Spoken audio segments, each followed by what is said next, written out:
Hi Rick, my name is Rakesh. Rakesh, nice to meet you.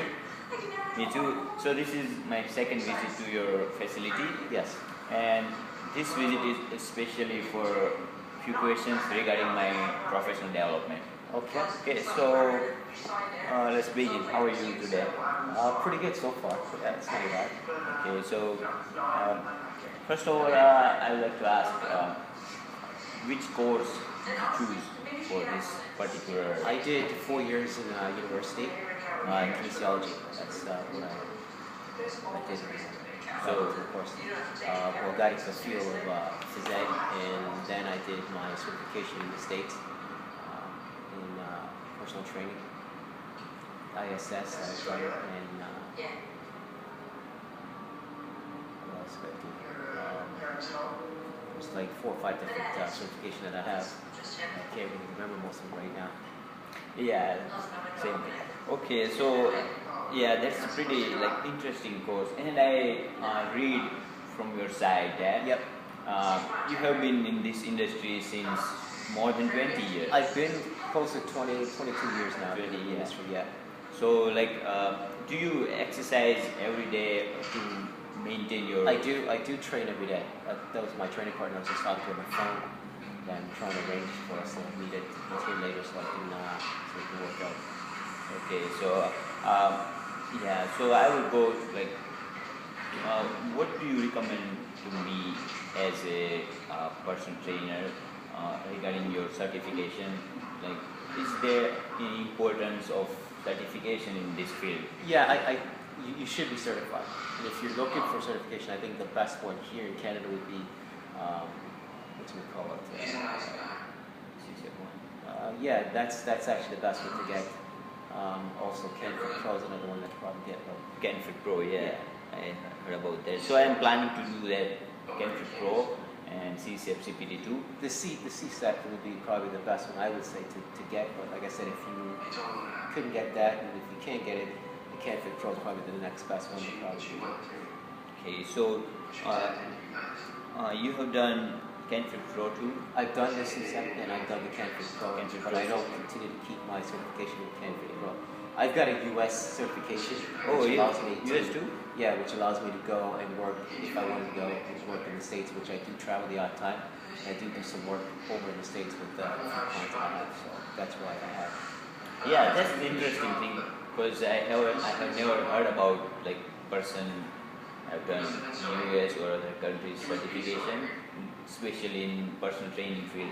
Yeah, well, like I said, a lot of my stuff that I do, right, it's international stuff that I tend to do. So, like, I can leave here and go to maybe the Bahamas and train there. Okay. And if you talk to Tara, she'll tell you how to go about doing it, right? Yeah, so that's pretty interesting, your profile, and you have international exposure too, right? So it helps you. So, and one more question, how about as a professional development? Yes. Some behind scene. Oh, you mean some behind the scenes of yeah, we don't think that, but it happens after we get into. What do you mean? Like, are you saying what are the pitfalls that Yes, I should try to avoid? Well, one of the main things that I find is that if you are planning on opening a place like this, especially if you do your research, you have the funding to basically to do this kind of stuff, right? You need to find your niche.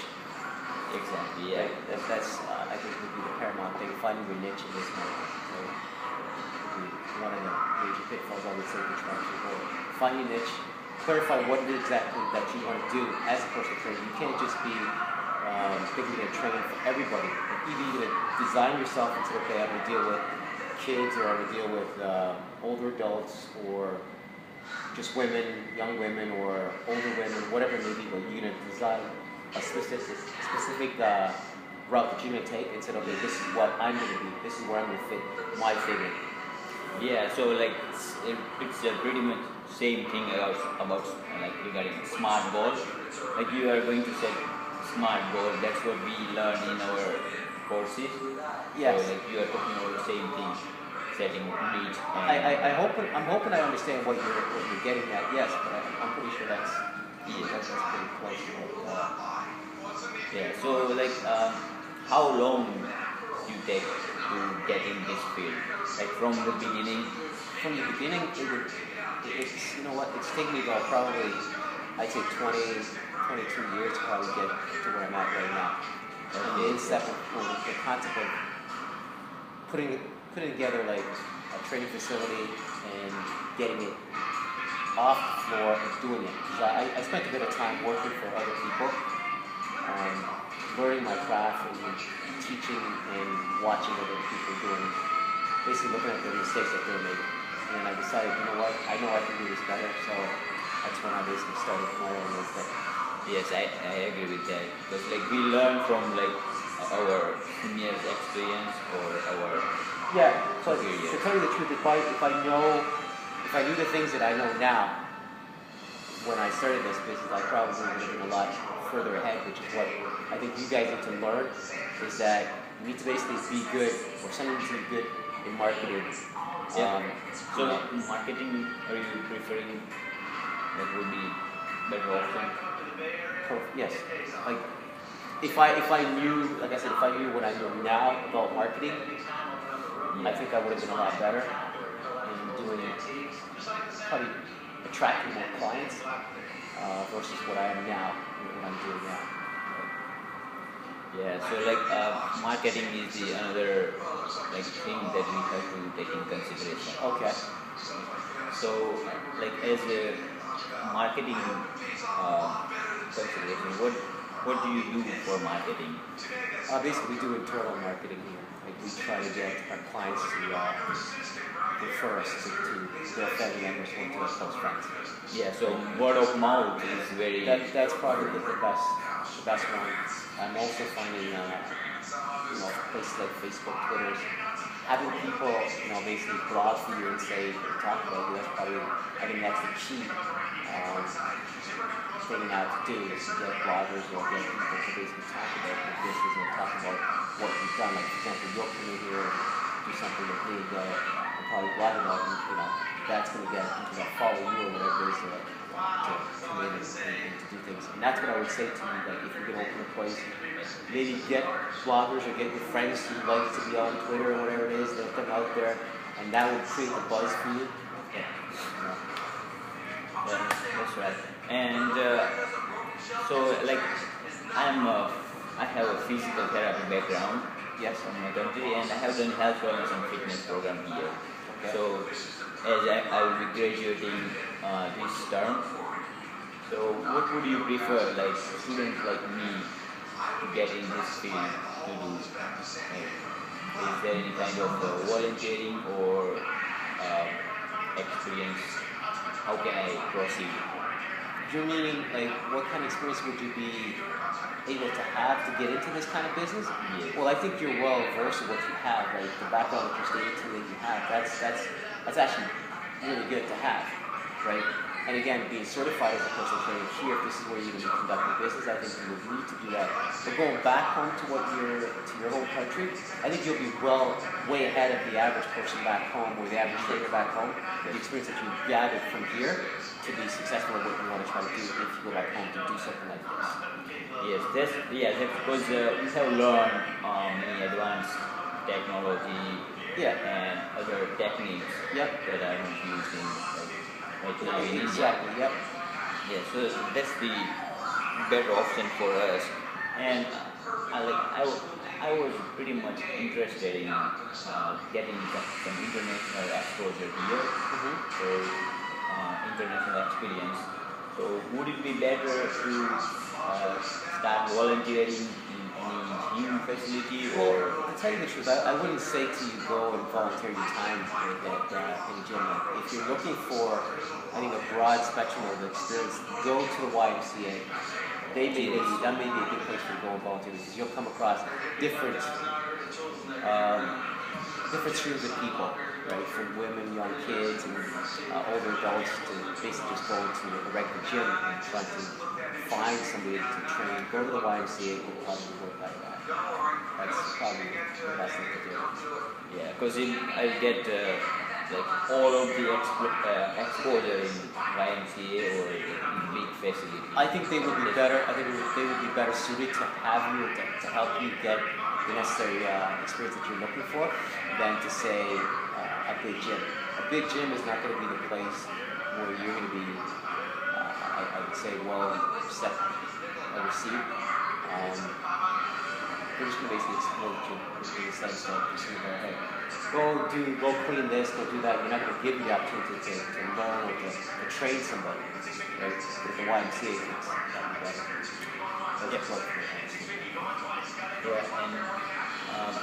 and do you think there were other things that you wish you could do that but you couldn't?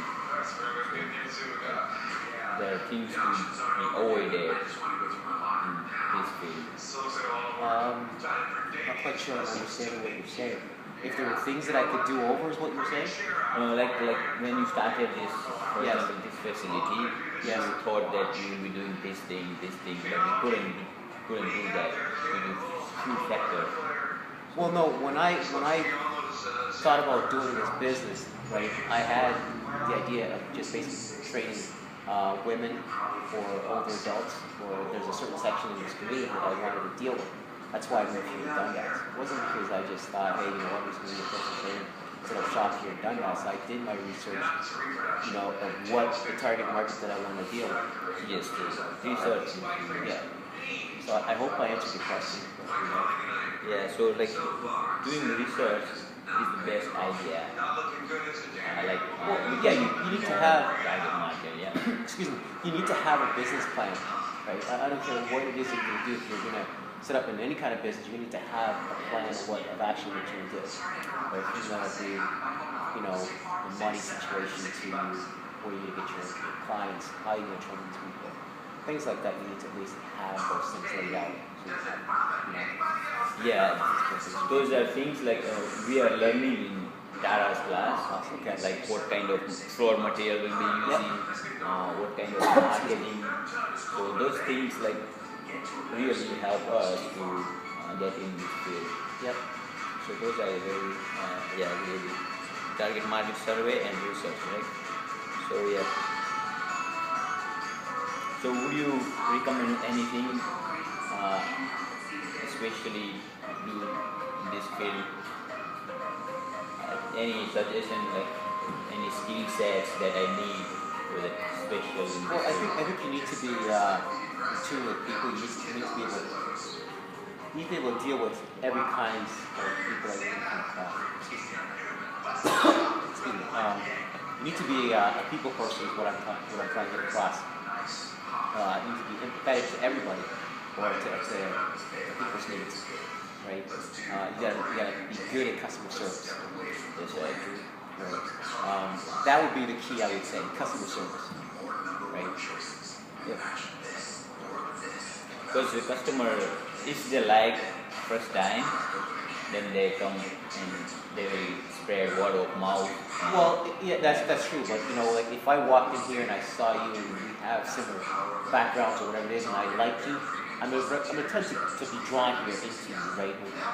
Come into your place and I'm gonna work out. And I'm obviously gonna tell my friends about it and say, hey, there's a guy at Rakesh. He's got this gym. You should go see him. You know, blah blah blah, whatever it may be. But you know, I have a good feeling about him. So, okay.